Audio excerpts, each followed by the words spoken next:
कहानी की शुरुआत होती है साल 1950 में, जब अमेरिका के एक सुनसान इलाके में एक मीटियोराइट आसमान से गिरकर एक खुफिया मिलिट्री बेस के पास टकरा गया। इस अजीब घटना के बाद वहाँ कुछ बहुत ही डरावने और बड़े साइज के मॉन्स्टर्स पैदा हो गए। उन मॉन्स्टर्स ने अचानक बेस पर हमला कर दिया। इस हमले के बाद सिर्फ 4 फौजी जिंदा बचे, लेकिन उनकी मुश्किलें यहीं खत्म नहीं हुई। जल्द ही 2 और फौजियों को मॉन्स्टर्स ने अपने तेज पंजों से पकड़कर मार दिया। अब सिर्फ 2 सोल्जर्स बचे थे। दोनों अपनी जान बचाने के लिए अंधेरे टनल की तरफ भागे, लेकिन थोड़ी ही देर में उनमें से एक और पकड़ा गया। अब बस एक अकेला फौजी रह गया। वो घबराता हुआ टनल के अंदर से बाहर निकलने का रास्ता ढूंढने लगा। अंधेरा इतना गहरा था कि कुछ भी देख पाना नामुमकिन सा था। तभी उसने पीछे मुड़कर देखा। उसके सामने एक बेहद डरावना क्रीचर खड़ा था, बिल्कुल एक बहुत बड़ी चींटी जैसा। फौजी ने अपनी बंदूक की सारी गोलियां उस पर चला दी, लेकिन उस चींटी के ऊपर जरा सा भी असर नहीं पड़ा।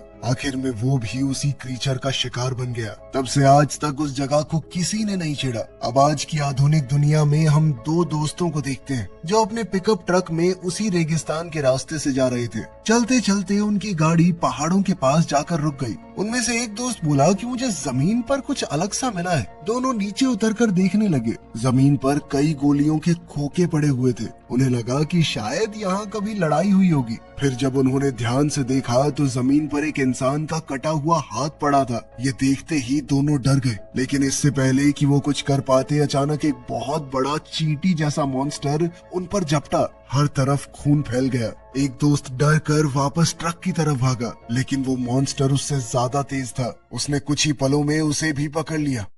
अगली सुबह रेगिस्तान के पास एक छोटे से शहर में ब्रायन नाम का एक लड़का घर पे बैठ के अपनी फेवरेट मूवी देख रहा था। इस मूवी का नाम था द इराडिकेटर। इस मूवी में हीरो जॉन केज एक बहादुर बाइकर का रोल कर रहा था, जो एक ज़ॉम्बी से खूबसूरत लड़की को बचाता है। ब्रायन को ये हीरो बहुत पसंद था। उसने सोचा कि काश मेरे अंदर भी इतनी हिम्मत होती तो शायद मैं भी लीसा को अपने प्यार की बात बता पाता। तभी उसका बेस्ट फ्रेंड लूकस उसके घर आया। लूकस ने ब्रायन को याद दिलाया कि आज उसकी बर्थडे पार्टी है। पार्टी रेगिस्तान के बीच एक क्लब में होने वाली थी। लूकस, जो कि अपनी मोटरसाइकिल पर जाने वाला था, उस मोटरसाइकिल को ब्रायन ने खुद मॉडिफाई करके और ज्यादा पावरफुल बना दिया। अब दोनों पिकअप ट्रक में बैठकर क्लब की तरफ निकल पड़े, लेकिन रास्ते में लूकस ने एक सरप्राइज दिया। उसने लीसा के घर के सामने ट्रक रोका और लूकस ने लीसा को भी पार्टी के लिए इनवाइट कर लिया। लीसा को देखते ही ब्रायन का दिमाग तो पूरी तरह बंद पड़ गया। उसे समझ ही नहीं आ रहा था कि क्या बोले। जैसे ही लीसा ट्रक में बैठी, तीनों पार्टी के लिए निकल पड़े। रास्ते में उन्हें 2 भाई मिले,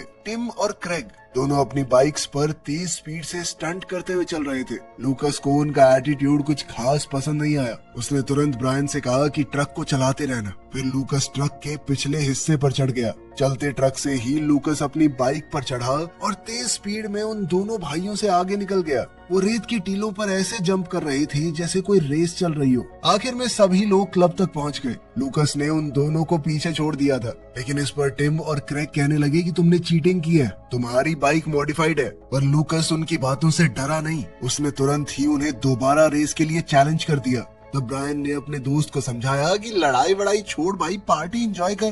पार्टी में लीजा अपनी फ्रेंड्स के साथ बात कर रही थी तो लूकस ने ब्रायन से कहा कि जाके करना बात उससे। ब्रायन ने थोड़ी हिम्मत जुटाई, लेकिन तभी क्रेग उससे पहले ही लीसा के पास पहुंच गया। ये देखकर बेचारे ब्रायन का दिल टूट गया। उसे बहुत बुरा लगा। वो पार्टी छोड़कर अकेला ही रेगिस्तान की तरफ चल दिया ताकि अपने मन को शांत कर सके। उधर पार्टी के अंदर लूकस सबका ध्यान अपनी तरफ खींच रहा था। वो सबको एक स्पेशल सरप्राइज देना चाहता था। अब लूकस ने अनाउंसमेंट की कि मैंने अपने बेस्ट फ्रेंड ब्रायन के फेवरेट हीरो जॉन केज को भी पार्टी में बुलाया है। ये उसने खास ब्रायन के लिए ही किया था, लेकिन जब उसने ब्रायन को ढूंढा तो वो वहाँ पर था ही नहीं। अब लूकस समझ गया कि ब्रायन कहीं बाहर चला गया है। ब्रायन रेगिस्तान में अकेला चल रहा था। चलते चलते उसकी नजर एक पिकअप ट्रक पर पड़ी जो एक चट्टान की दूसरी तरफ खड़ा था। तभी अचानक लूकस पीछे से आया और उसे डरा दिया। लूकस ने ब्रायन को कहा कि वापस पार्टी में चल, लीसा अकेली है वहाँ पे।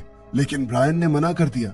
उसने कहा कि मैं लीसा के लायक ही नहीं हूँ, बात तो कर नहीं पाता उससे, शायद उसे भूल जाना ही सही होगा। लूकस ने उसे समझाया कि बहाने बनाना बंद कर भाई, तभी उसकी नजर पहाड़ी के नीचे गुफा के दरवाजे पर पड़ी। अंदर क्या है ये देखने के लिए लूकस ने तुरंत वहां जाने का फैसला कर लिया। ब्रायन ने मना किया और बोला कि आइडिया ठीक नहीं है, लेकिन लूकस रुका नहीं। दोनों गुफा के अंदर गए और दूसरी तरफ पहुंचकर उन्हें एक पुराना मिलिट्री बेस मिला जो काफी समय से बंद लग रहा था।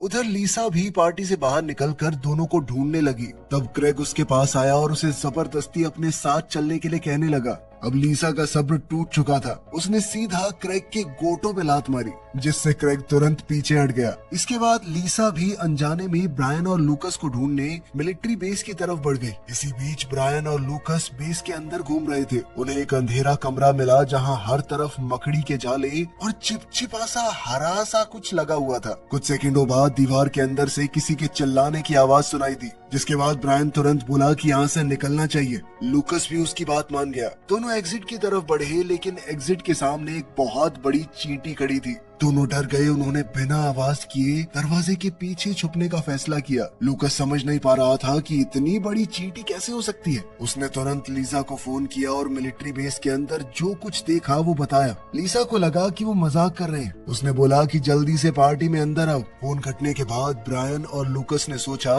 कि मॉन्स्टर से बचने के लिए कुछ हथियार ढूंढने पड़ेंगे, लेकिन उन्हें सिर्फ रसोई का सामान मिला। मजबूरी में उन्होंने बर्तन और कड़छियां उठाई। जैसे ही वो हॉलवे क्रॉस कर रहे थे, लूकस से गलती से एक बर्तन वाला रैक जमीन पर गिर गया। आवाज सुनते ही वो बड़ी चींटी उनकी तरफ दौड़ी। दोनों ने तुरंत बचकर कैफेटेरिया की तरफ भागना शुरू कर दिया। वो मॉन्स्टर चींटी सीधा लूकस की तरफ बढ़ रही थी। तब ब्रायन ने अचानक कुर्सी और ट्रे आपस में बजाकर आवाज कर दी ताकि मॉन्स्टर का ध्यान उसकी तरफ आ जाए। अगले ही सेकंड मॉन्स्टर ने ब्रायन के पैर पकड़ लिए और उसे घसीटकर दूसरे कमरे की तरफ ले गया। लूकस ने अपने दोस्त को बचाने की कोशिश की, लेकिन वो अकेला क्या ही कर पाता। मॉन्स्टर ने उसे भी पकड़ लिया। अब दोनों उसके शिकार बनने वाले थे। तभी अचानक लीसा पीछे से वहां पहुंच गई। उसके हाथ में कुल्हाड़ी थी। उसने बिना डरे मॉन्स्टर पर बार बार हमला किया और आखिरकार उस बड़ी चींटी को मार दिया। लीसा ने बताया कि जब तुम लोग वापस नहीं आए तो मुझे लगा कि कहीं फोन पे सच तो नहीं बोल रहे थे।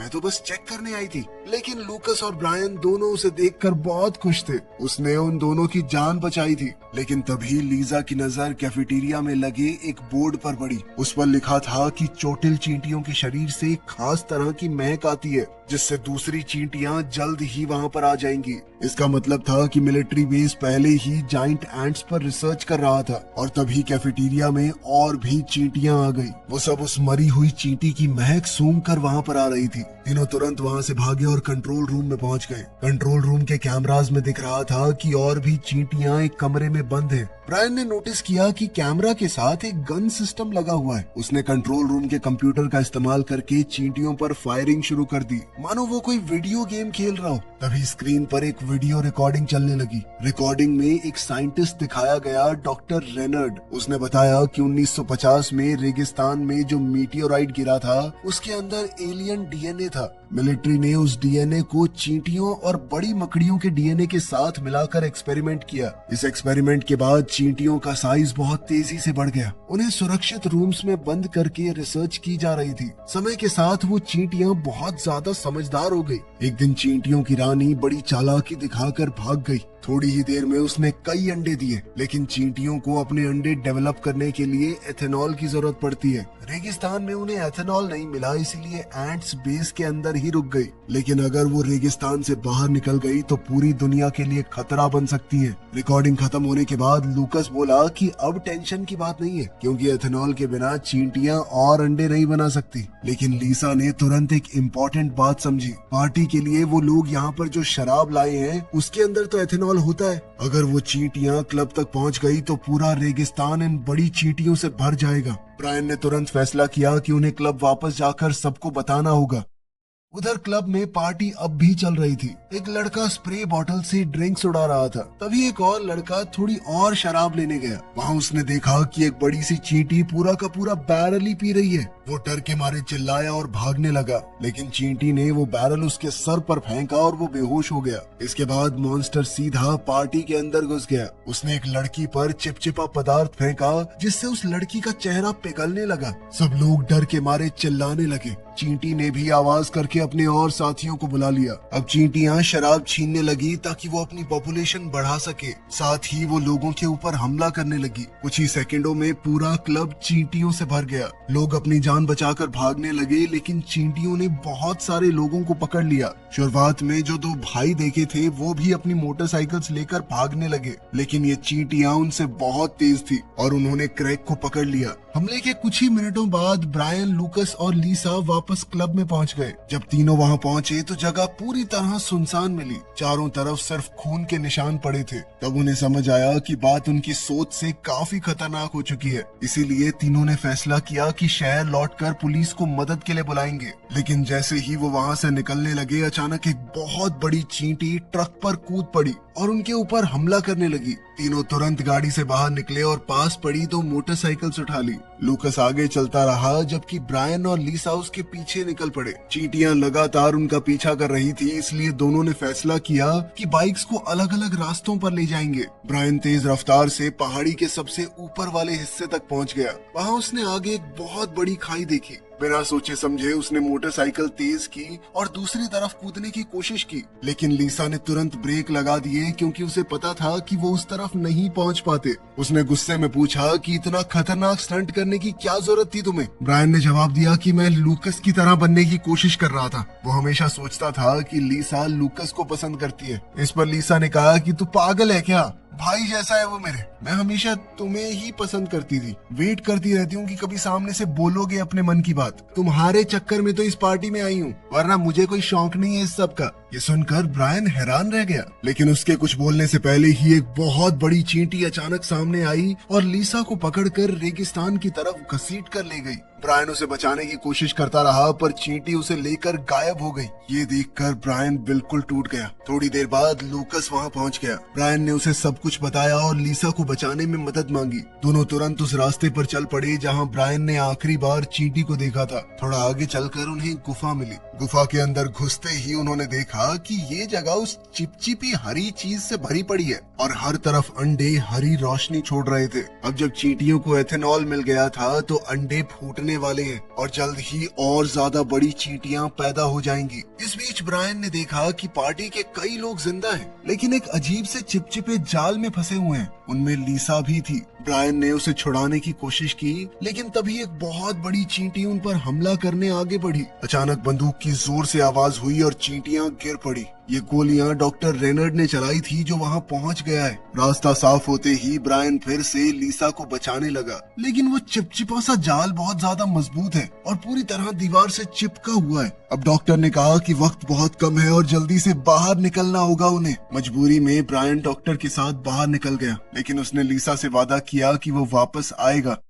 गुफा से बाहर आने के बाद डॉक्टर ने बताया कि हमें किसी भी हाल में ब्रैडली बेस तक पहुंचना होगा। वहां एक हथियार रखा है जो चींटियों के सख्त शरीर को छेद सकता है, लेकिन बेस के आसपास प्रोटेक्शन के लिए ऑटोमेटिक बंदूकें लगी हुई हैं जो किसी भी अजनबी पर गोली चला देती हैं। रास्ते में लूकस ने डॉक्टर से पूछा कि उन्होंने चींटियों पर ऐसे एक्सपेरिमेंट किए ही क्यों। डॉक्टर ने बताया कि जब आसमान से वो मीटियोराइट गिरा था तब हमें लगा कि चींटियों को हम लड़ाई के लिए इस्तेमाल कर सकते हैं। उन्हें पाल कर आर्मी के काम में लाया जा सकता है क्योंकि वो मजबूत और एकजुट रहती हैं। लूकस को ये बात बहुत गलत लगी। उसने डॉक्टर पर आरोप लगाया कि तुम्हारी वजह से आज ये डरावने हालात बने। अभी अचानक एक बहुत बड़ी चींटी ने डॉक्टर पर हमला कर दिया और उसे मार डाला। ये चींटियों की रानी ने किया था, जो बहुत बड़ी और सबसे खतरनाक थी। ब्रायन और लूकस उसका सामना नहीं कर पाए और तुरंत ब्रैडली बेस की तरफ भागने लगे। कुछ देर बाद वो बेस तक पहुंच गए। जैसा कि डॉक्टर ने बताया था, वहां पर ऑटोमेटिक गन्स लगी हुई थी, पर फिर भी दोनों किसी तरह छुपते छुपाते कोने से अंदर घुस गए। अंदर जाकर उन्होंने देखा कि जगह खाली है।